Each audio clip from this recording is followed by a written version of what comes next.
আমাদের বাংলাদেশ সুপ্রিম কোর্টের অ্যাপিলেট ডিভিশনের মাননীয় বিচারপতি এস এম এমদাদুল হক সাহেবকে, যিনি এই গ্রামের সন্তান, যিনি বিচারপতি হওয়া সত্ত্বেও তার যে জনকল্যাণমূলক কাজ সেটা আমাদেরকে মুগ্ধ করে, এবং তিনি বিচারপতি হিসাবে যেভাবে ন্যায়ের সাথে নিষ্ঠার সাথে বিচার অঙ্গনে তার দায়িত্ব পালন করেছেন, সেজন্য আমরা সবসময় তাকে শ্রদ্ধা অবনতি চিত্তে স্মরণ করি। আমি কথা বাড়াবো না, আজকে অনেক প্রার্থী কথা বলার কারণে আজকের এই যে সাংস্কৃতিক অনুষ্ঠানটি, কবি গানটি, সেটি হয়তো কিছুটা নবরসে দানে ব্যর্থ হয়েছে। সে কারণে আমি একেবারেই সংক্ষেপে যে কথাটি বলতে চাই, আমি আপনাদের সন্তান, এখানে যারা পিতৃগণ আছেন, মাতৃগণ আছেন, তাদের প্রতি আমার বিনম্র প্রণতি। যারা আমার ভাইয়ের মতন আছেন, বোনের মতন আছেন, তাদের প্রতি আমার ভালোবাসা। যারা সন্তানের মতন আছেন, তাদের প্রতি আমার স্নেহাশিস। একটি উপলক্ষ আমি তৈরি করেছি। এবারের নির্বাচনে আমি গোপালগঞ্জ 2 আসনের স্বতন্ত্র প্রার্থী হিসাবে আপনাদের সামনে দাঁড়িয়েছি। দেশের এই বিপদের মুখে আপনারা পূর্বের বক্তাদের মাধ্যমে অনেকটা জেনেছেন দেশে কি চলছে, কিভাবে মানুষ নানাভাবে হয়রানির শিকার হচ্ছে। এই কথাটি আর আমি বিরক্তি করতে চাই না। সেই পরিবেশ পরিস্থিতিতে আমি বাংলাদেশ সুপ্রিম কোর্টের একজন আইনজীবী হিসাবে, একজন মানবাধিকার কর্মী হিসাবে, আমি দেশের স্বার্থে, দেশের জনগণের স্বার্থে, যে দেশ 1971 সালের স্বাধীনতা যুদ্ধে 30 লক্ষ মানুষ শহীদ হয়েছিল, যে দেশের স্বাধীনতার জন্য 2 লক্ষ মা বোন ইজ্জত দিয়েছিল, যে দেশের স্বাধীনতার জন্য 1 কোটি মানুষ শরণার্থী হয়েছিল, তাদের অবর্ণনীয় কষ্ট, দুঃখ, যন্ত্রণা এটা সারা বিশ্বের বিবেককে জাগ্রত করেছিল, এবং এই দেশকে স্বাধীনতা দেওয়ার জন্য সারা পৃথিবীর মানুষ একত্রিত হয়েছিল।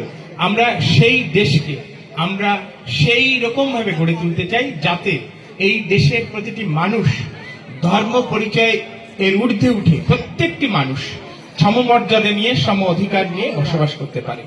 এবং আমরা আমাদের এই অঞ্চলের একটি বিশেষ বৈশিষ্ট্য আছে, আমরা সকলেই জানি, সেটি হচ্ছে হরিচাঁদ গুরুচাঁদ ঠাকুরের যে আদর্শ, সেই মহান আদর্শ এখানে আমরা আসলেও তাদেরকে দেখতে পাচ্ছি।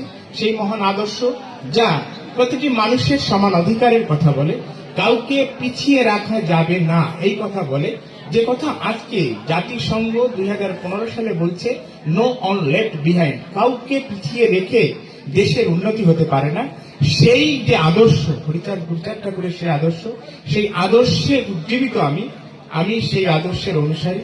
আপনারা আমাকে আশীর্বাদ করবেন যে সেই আদর্শে উজ্জীবিত হয়ে দেশ ও মাতৃকার সেবা যেন করতে পারি। সেই দেশ ও মাতৃকার সেবা করতে চাই যে দেশ 1971 সালে স্বাধীনতার যুদ্ধে 30 লক্ষ মানুষ শহীদ হয়েছিল, 2 লক্ষ মা বোনের ইজ্জত গিয়েছিল। দেশের এই কঠিন পরিস্থিতিতে, দেশের এই সংকটময় পরিস্থিতিতে আমরা যেন প্রতিটি মানুষের নিরাপত্তার জন্য আমরা যেন আমাদের দায়িত্ব পালন করতে পারি। আমি উৎপল বিশ্বাস, বাংলাদেশ সুপ্রিম কোর্টের একজন আইনজীবী, আমি একজন মানবাধিকার কর্মী। গোপালগঞ্জে এনসিপির সাথে গোলযোগের সময় যে শিশুরা আটক হয়েছিল, আমি সেই শিশুদের আটক আদেশের বিরুদ্ধে বাংলাদেশ সুপ্রিম কোর্টের হাইকোর্ট ডিভিশনে আবেদন করেছিলাম এবং প্রতিকার প্রার্থনা করে যথেষ্ট ফল লাভ করেছিলাম। আমি যেখানেই মানবাধিকারের লঙ্ঘন হয়, নাগরিক অধিকারের লঙ্ঘন হয়, আমি সেখানেই ছুটে যাই, এবং আদালতে যদি সেই বিষয়টি নালিশ করার মতন কোনো আইনগত সুযোগ থাকে আমি সেটা সদ্ব্যবহার করি। আমাকে আশীর্বাদ করবেন আমি যেন আপনাদের সেবায়, দেশ ও মাতৃকার সেবায় নিজের জীবনকে উৎসর্গ করতে পারি। আমি তিল করে নিজেকে প্রস্তুত করেছি এই কাজটির জন্য। আপনারা বীরেন বিশ্বাসের নাম শুনেছেন, সাতপাট কলেজের প্রতিষ্ঠাতা। আমি তার পরিবারের সন্তান, আমি তার আদর্শে উজ্জীবিত হয়ে নিজেকে সম্পূর্ণরূপে মুক্ত রেখেছি, সমস্ত সাংসারিক জীবন থেকে মুক্ত রেখেছি। আপনারা আশীর্বাদ করবেন এইরকম ভাবে যেন আমি মুক্ত থেকে দেশের, দশের, জনগণের সেবা করতে পারি। সেই আশীর্বাদ আপনাদের কাছে প্রার্থনা করি যেন আমার ব্যক্তিগত কোন উচ্চাকাঙ্ক্ষা, লোভ, লালসা আমাকে যেন এই পথ থেকে বিচলিত না করে। এই দেশের মানুষের সংকটে, সংগ্রামে, সুখে, দুঃখে, আনন্দ, বেদনায় আমি যেন আমার দায়িত্ব পালন করতে পারি। নির্ভীক চিত্তে সেই দায়িত্ব পালন করে আমি যেন আমার জীবনের শেষ নিঃশ্বাস পর্যন্ত এই পথে অবিচল থাকতে পারি। আপনারা আশীর্বাদ করবেন। আমি এই কথা বলে শেষ করছি যে আমার ইচ্ছা ছিল প্রত্যেকটি ঘরে ঘরে যাওয়ার, কিন্তু আমার প্রার্থিতা নিয়ে একটি জটিলতা থাকার কারণে আমার 15 দিন লেগেছে আপিল মঞ্জুর করতে। সেই কারণে আপনাদের ঘরে ঘরে আমি যেতে পারিনি।